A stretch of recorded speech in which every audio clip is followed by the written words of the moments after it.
Living alone, I started noticing things moving. The offer was too good to refuse. A sprawling Victorian in a decent neighborhood for a price that made my stomach clench with suspicion and relief. Freshly single, needing a change, and with a bank account bolstered by the sale of the marital home, I jumped. The first few days were a blur of unpacking boxes and measuring for curtains. The house smelled faintly of dust and old wood, a comforting aroma that I attributed to its age. I told myself I loved the creaky floors and the drafty windows. Character, I insisted to myself, it is character. Then the little things started. A book, a heavy art history tome, tumbled off a shelf in the middle of the night. I blamed it on uneven flooring. The back door, which I distinctly remembered locking, was ajar one morning. I figured I'd been careless. The drafts became more pronounced, colder. I started wearing a sweater indoors, even though the thermostat was set at a reasonable temperature. One evening, I was working late on a logo design, the glow of the monitor illuminating the shadowy corners of the living room. I heard a distinct whisper, just one word, unintelligible but undeniably there. I paused the music I was listening to, heart hammering, and held my breath. Silence. Must be the wind, I decided. This old house is full of tricks like that. I continued working, but my focus was shattered. I started keeping a log, a small, spiral-bound notebook where I documented every strange occurrence.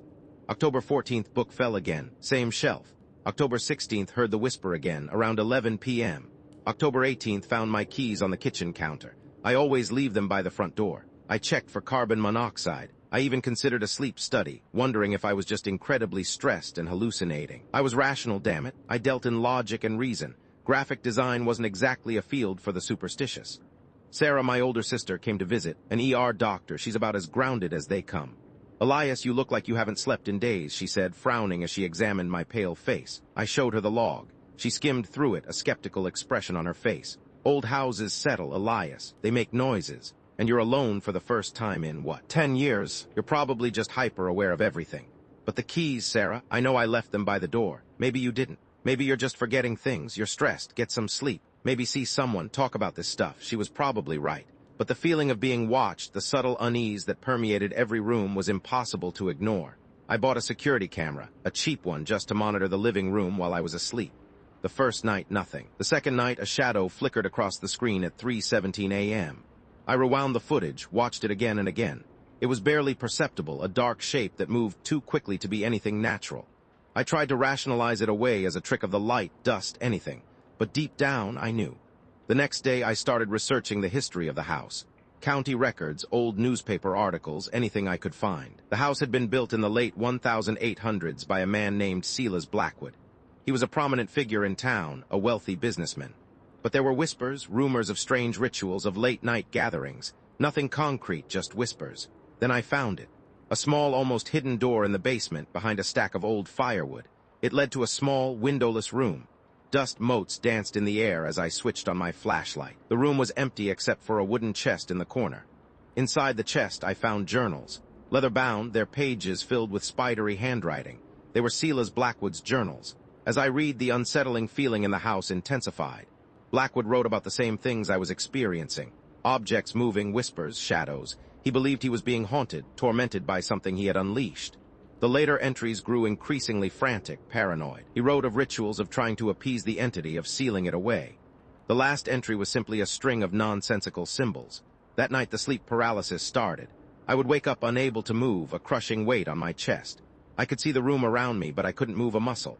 In the corner, a dark figure would stand, watching me.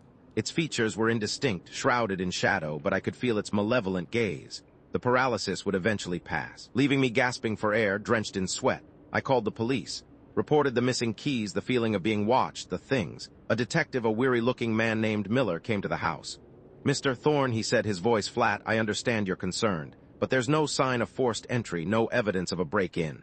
Maybe you just misplaced your keys. Old houses can play tricks on you." But the feeling, I insisted. "The things that are happening," he sighed. "Look, Mr. Thorne, I've been doing this for 20 years. People get spooked, especially in old houses.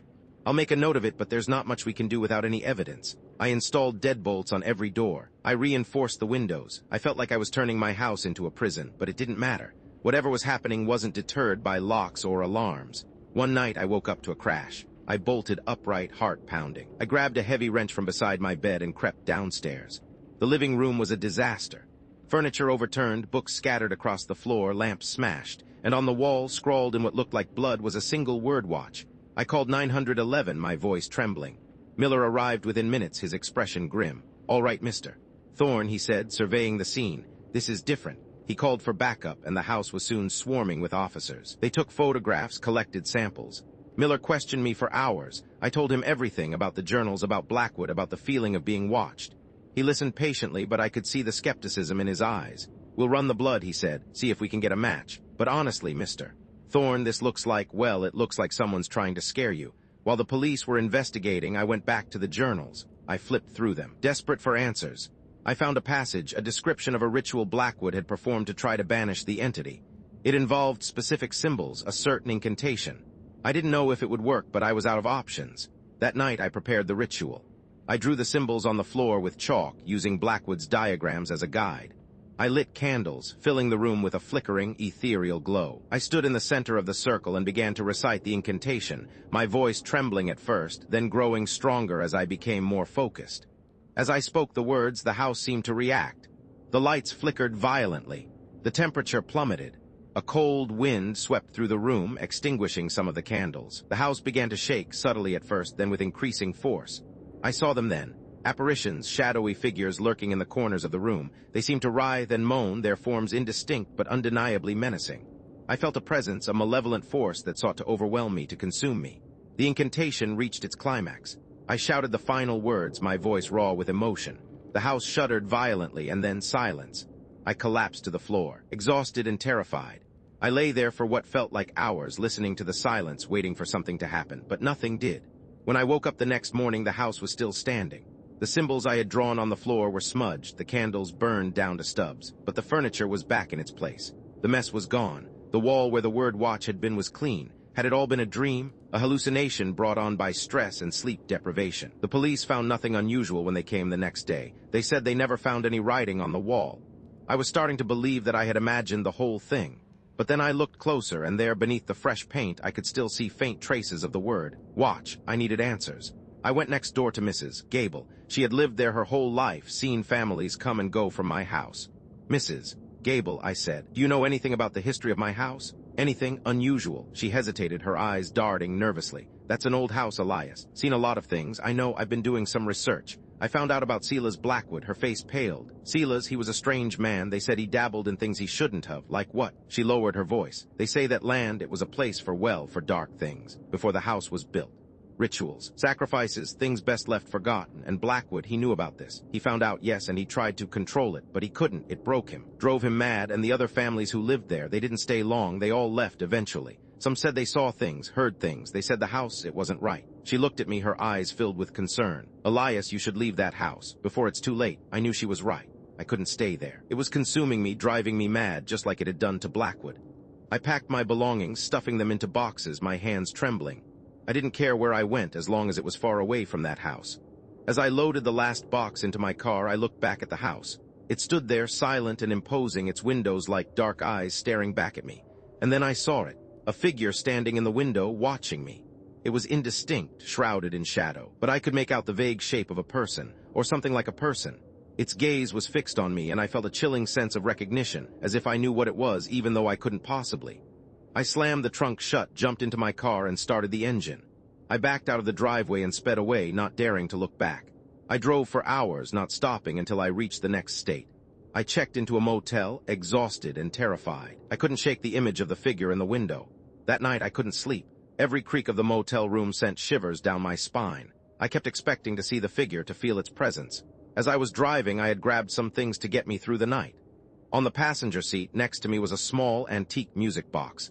It was something I had found in the hidden room in the basement, a seemingly innocuous object that I had almost overlooked. It began to vibrate, ever so slightly. I picked it up and stared at it, and then the faintest sound of music came from it, a melody that sounded familiar but old and sad. I looked at it, then flung it out of the window. As the box hit the ground, I saw one thing, one shadow that was definitely there and staring at me. For the briefest of moments, I was staring at the thing in the window. Then I drove away, not looking back.